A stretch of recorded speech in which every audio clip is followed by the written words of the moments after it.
Praise the lord. దేవుని నామానికి మహిమ కలుగును గాక.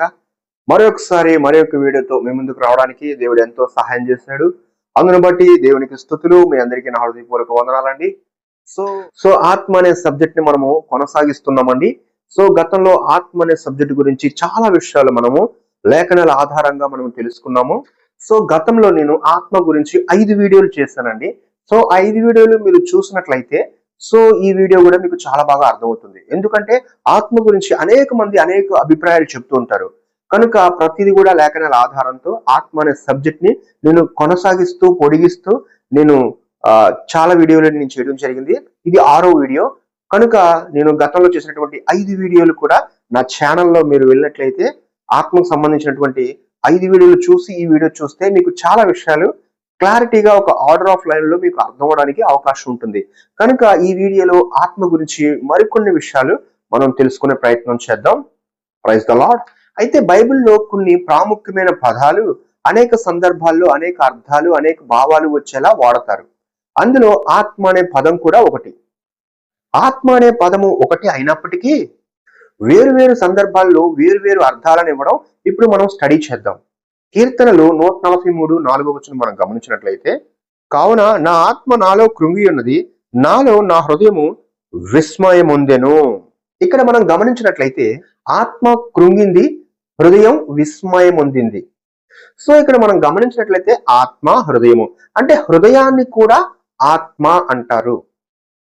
రోమా 8:27 మనం గమనించినట్లయితే, మరియు హృదయాలను పరిశోధించేవాడు ఆత్మ యొక్క మనస్సు ఏదో ఎరుగును. ఇక్కడ మనం గమనించినట్లయితే ఆత్మ యొక్క మనస్సు, ఈ వచనంలో హృదయాలను పరిశోధించేవాడు ఆత్మ యొక్క మనస్సు ఏదో ఎరుగును అంటే మనస్సుని హృదయాన్ని కూడా ఆత్మని అంటారు. ఇక్కడ 3 విషయాలు ఉన్నాయండి ఈ వచనంలో. హృదయాన్ని పరిశోధించేవాడు, హృదయము, అలాగే ఆత్మ, అలాగే మనస్సు. కనుక ఆత్మ యొక్క మనస్సు అని కూడా అక్కడ రాయబడి ఉంది మనం గమనిస్తే.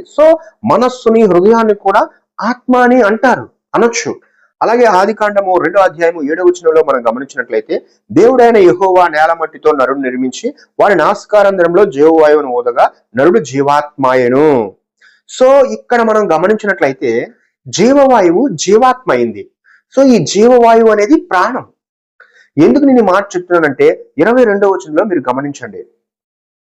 పొడి నేల మీద ఉన్న వాటన్నిటిలోనూ నాసికారంధ్రంలో జీవవాయువు సంబంధమైన ఊపిరి గలవన్నీ చనిపోయెను. జీవవాయువు సంబంధమైనటువంటి ఊపిరి గలవన్నీ చనిపోయెను. ఈ జీవవాయువుతో ఏర్పడినటువంటి జీవాత్మ ప్రతి జీవికి కూడా ఉంటుందండి, ప్రతి ప్రాణికి ఉంటుంది, అలాగే మనిషికి కూడా. దేవుడు జీవవాయువు వదగా నరుడు జీవాత్మాయను అంటే ఈ జీవవాయువు ద్వారా వచ్చిందే జీవాత్మ అంటే ప్రాణము. ఇది మనుషులకే కదండి, జంతువులకు కూడా ఉంటుంది. ఇక్కడ మనం గమనించినట్లయితే నాసికారంధ్రంలో జీవవాయువు సంబంధమైనటువంటి జీవాత్మ, నాసికారంధ్రంలో జీవాత్మ సంబంధమైన ఊపిరి గలవన్నీ చనిపోయెను. చనిపోవడం అంటే ప్రాణం పోవడం అండి, ప్రాణం పోవడం. ఊపిరి, జీవాత్మ, ప్రాణము ఒక్కటే. ఇక్కడ ప్రాణాన్ని కూడా ఆత్మ అంటారు.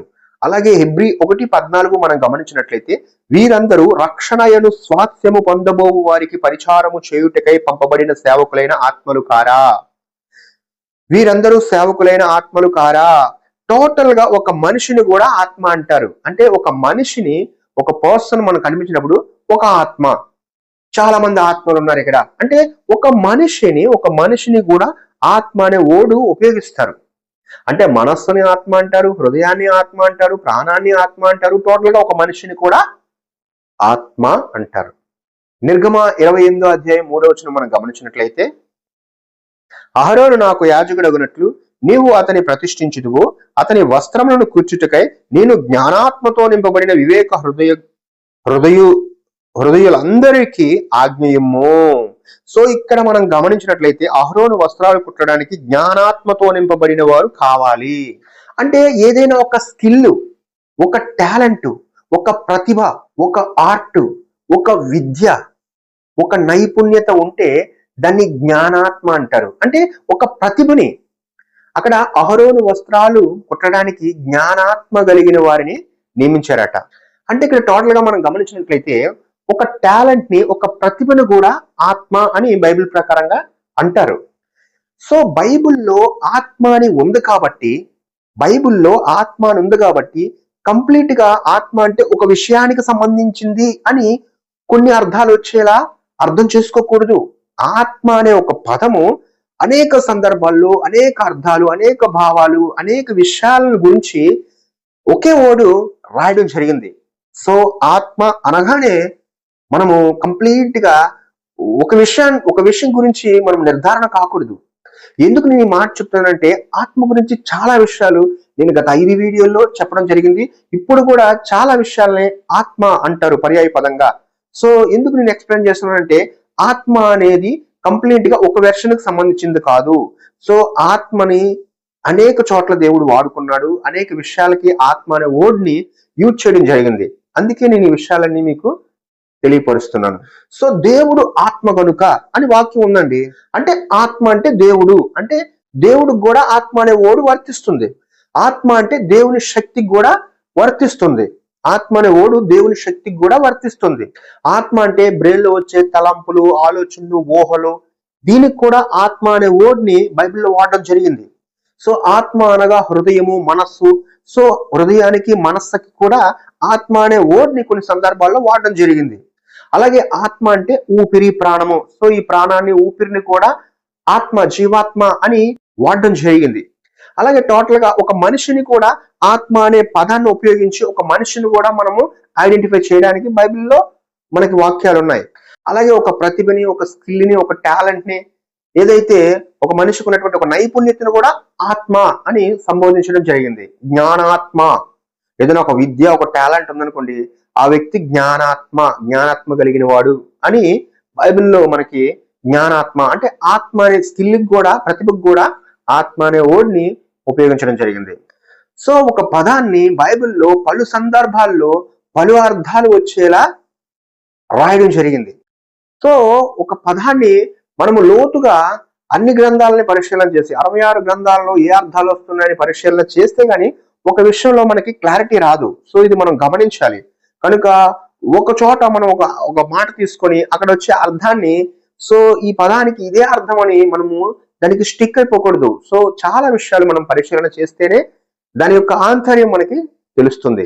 సో ఆత్మ గురించి నేను స్టడీ చేసినటువంటి విషయాలన్నీ కూడా మీకు తెలియపరిచాను. కనుక వాక్యాధారాలతోనే మన విశ్వాసాన్ని మనం కట్టుకోవాలి. ఎప్పుడు ఏ విషయం మనం నమ్మాలన్నా దానికి వాక్యం అనే ఫౌండేషన్ బలంగా ఉండాలన్నమాట. వాక్యము దాన్ని ఆమోదిస్తుందా, లేకపోతే రిజెక్ట్ చేస్తుందా, లేకపోతే ఏ అర్థాన్ని ఇస్తుంది, లేకపోతే ఎన్ని రకాలుగా, ఎన్ని కోణాలుగా మనకి అది దాని యొక్క భావం మనకి తెలుస్తుంది అనే విషయాల్ని స్టడీ చేసి మనం నిర్ధారణ చేయాలన్నమాట. సో కనుక ఆత్మ గురించి చాలా విషయాలు నేను చెప్పడం జరిగింది.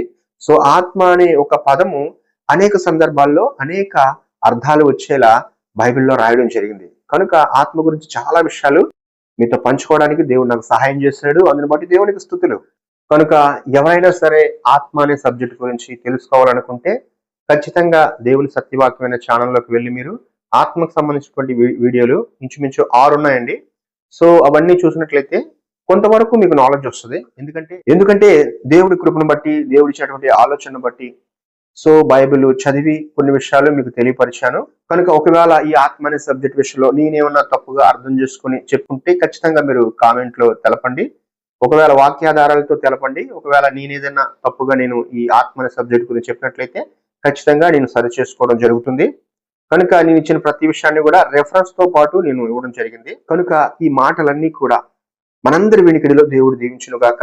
సో మరి యొక్క వీడియోతో, మరి యొక్క అంశంతో మనము కలుద్దాం. కనుక దేవునికి స్తుతులు. మీ అందరికీ ప్రభుపేట వందనాలు.